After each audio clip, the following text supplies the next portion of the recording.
शुरुआत करते हैं अरविंद केजरीवाल के अरेस्ट से। यह आजाद भारत के इतिहास में पहली बार है कि किसी सिटिंग चीफ मिनिस्टर को अरेस्ट किया गया हो, और वो भी तब जब कोर्ट में कोई गुनाह साबित तक नहीं हुआ।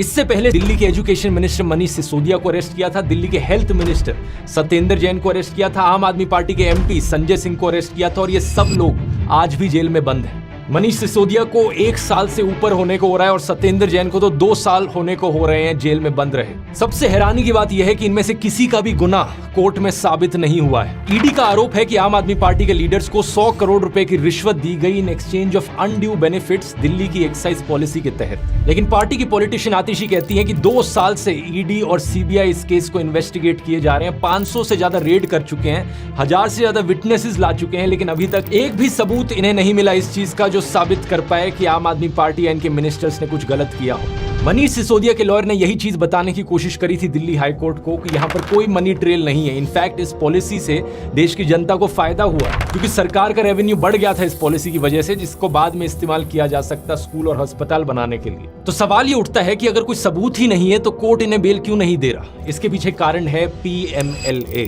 Prevention of money laundering act का कानून। स्पेसिफिकली कहा जाए तो 2018 में जो इस कानून में अमेंडमेंट करी गई थी मोदी सरकार के द्वारा। इस अमेंडमेंट में सरकार ने बेल की कंडीशंस बदल दी, बेल लेने को और मुश्किल बना दिया। बाकी कानूनों में क्या होता है, innocent until proven guilty, bail मिलना आपका अधिकार कंसिडर किया जाता है। लेकिन PMLA में अब क्या हो गया है, गिल्टी अंटिल प्रूवन इनोसेंट। आपको तब तक बेल नहीं मिलेगी जब तक आप अपने आप को इनोसेंट ना साबित करो।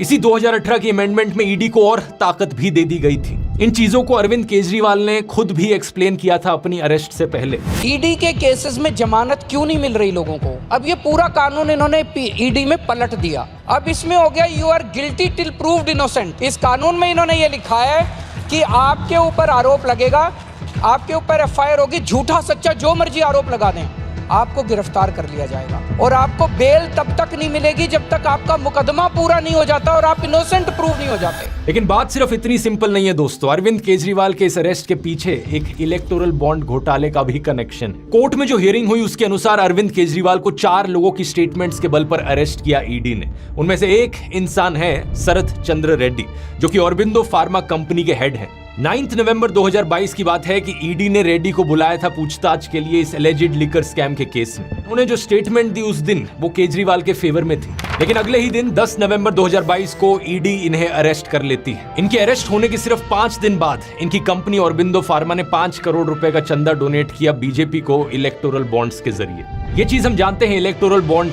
डेटा को देखकर। आप क्रोनोलॉजी समझ लीजिए। ये करीब 6 महीने तक जेल में रहते हैं। अरविंद केजरीवाल ने कोर्ट में कहा कि इन्होंने 9 अलग अलग स्टेटमेंट्स दी इस 6 महीने के पीरियड में, जो कि सारी स्टेटमेंट्स केजरीवाल के फेवर में थी। उसकी अरेस्ट हुई, उसके बाद उसके 9 स्टेटमेंट्स होते हैं। 9 स्टेटमेंट्स वो मेरे खिलाफ नहीं बोलता। उसके बाद 6 महीने उसको अरेस्ट करने के बाद 25 अप्रैल को वो टूट जाता है। लेकिन 25 अप्रैल 2023 को 6 महीने जेल में रहने के बाद अगली स्टेटमेंट जो देते हैं वो केजरीवाल के खिलाफ होती है। अगले ही महीने मई 2023 को ईडी इन्हें बेल दे देती है और जून 2023 में ये ईडी के अप्रूवर बन जाते हैं इस केस में। और बेल मिलने के करीब 6 महीने बाद इनकी कंपनी 25 करोड़ रुपए की और डोनेशन करती है बीजेपी को। अब देख रहे हो दोस्तों किस लेवल का खेल खेला जा रहा है। इलेक्टोरल बॉन्ड्स का डेटा हमें बताता है कि टोटल में इनकी कंपनी ने 52 करोड़ रुपीस की बॉन्ड्स खरीदी थी, जिनमें से 2/3 करीब 34 करोड़ रुपीस बीजेपी के पास गई, 15 करोड़ BRS के पास और 2.5 करोड़ TDP के पास।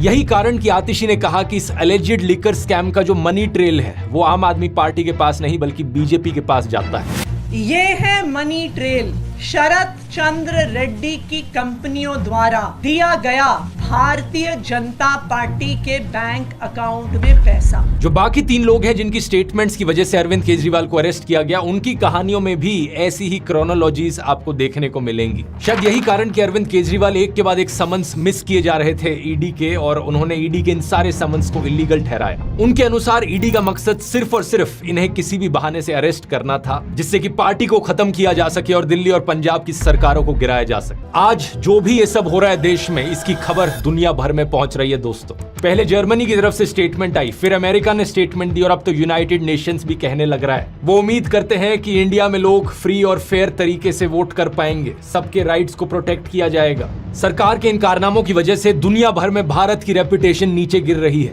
कुछ बीजेपी के पॉलिटिशियंस तो अब ओपनली कह रहे हैं हम 400 से ज्यादा सीट लाना चाहते हैं ताकि हम देश का कॉन्स्टिट्यूशन बदल सके। एनसीपी के लीडर प्रफुल्ल पटेल याद है, इन पर एक भारी आरोप लगाया गया था करप्शन केस का बीजेपी के द्वारा। 8 महीने पहले इन्होंने लेकिन अपनी पार्टी तोड़कर बीजेपी की अलायंस ज्वाइन कर ली थी और इसका नतीजा क्या हुआ? 29 मार्च की इस खबर को देखो। जो भी केस सीबीआई ने चलाया था इनके खिलाफ, उसे अब बंद कर दिया गया। अब मोदी सरकार कहती है कि यहाँ कोई करप्शन नहीं था। ऐसे ही बहुत से और केसेस हैं, जैसे कि नवीन जिंदल का केस देखो। ये कांग्रेस के कैंडिडेट थे, इन पर कोलगेट स्कैम का आरोप लगा था, लेकिन 25 मार्च को बीजेपी ज्वाइन करते हैं और अचानक से इन्हें बीजेपी का टिकट मिल जाता है। ये सब देखने के बाद भी कुछ लोग इतने बेशर्म हैं कि वो फिर भी कहते हैं, अरे अगर ये नहीं तो और कौन। हालत देख रहे हो देश में क्या हो गई है।